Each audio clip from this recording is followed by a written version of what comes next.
Hello and welcome. I'm Blair Blackwell, and this is the Daily Cyber Brief. Here's today's rundown of the biggest cybersecurity stories you need to know today. Good morning. This is the Daily Cyber Brief for January 19. Here are the key cyber risks shaping today's session. Active exploitation of enterprise security gear and email gateways. Fresh signs of nation-state zero-day activity against critical infrastructure, and a notable data breach alongside browser-based account takeover threats.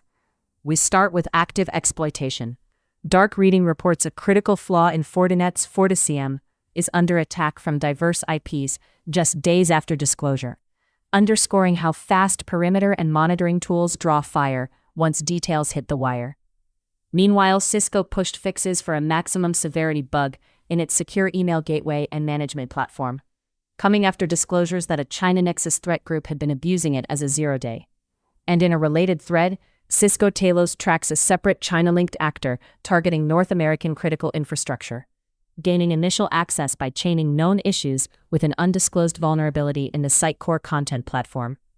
On the identity and SaaS front, researchers flagged 5 malicious Chrome extensions masquerading as Workday, NetSuite, and SuccessFactors tools to steal authentication tokens, block incident response pages, and ultimately seize enterprise accounts.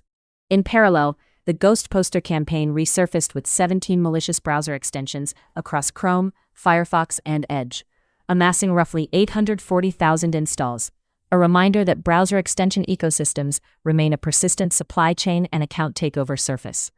Turning to incidents, Canada's investment regulator CIRO confirmed last year's breach exposed information on about 750,000 investors.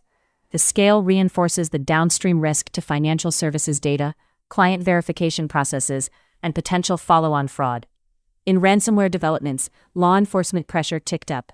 Authorities identified 2 suspected Black Basta affiliates and placed the group's alleged leader on the EU Most Wanted list with an Interpol Red Notice. It's a noteworthy move against a prolific ransomware-as-a-service operation, even as the ecosystem often adapts under new branding. Looking ahead, Microsoft issued out-of-band updates for Windows 10, Windows 11, and Windows Server to address shutdown loops and cloud PC stability issues tied to January's Patch Tuesday. Expect restarts and short-notice maintenance windows as operations teams stabilize fleets and virtual desktop environments. Also watch vendor advisories on Fortinet, Cisco email gateways, and site core deployments, where exploitation and scanning activity are likely to continue. What to watch for today? Heightened risk around SIEM appliances, secure email gateways, and content management platforms used in critical infrastructure, particularly where internet-facing management consoles exist.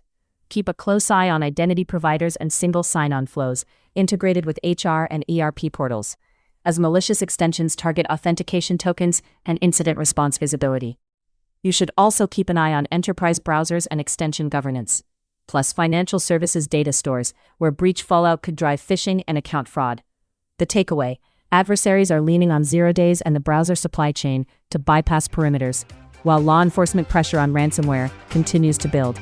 Visibility and rapid patching across edge systems and user identity surfaces remain the decisive factors. That's it for today's edition of the Daily Cyber Brief. Thanks for listening. I'm Blair Blackwell. This podcast is for informational purposes only and is not cybersecurity, legal, or financial advice.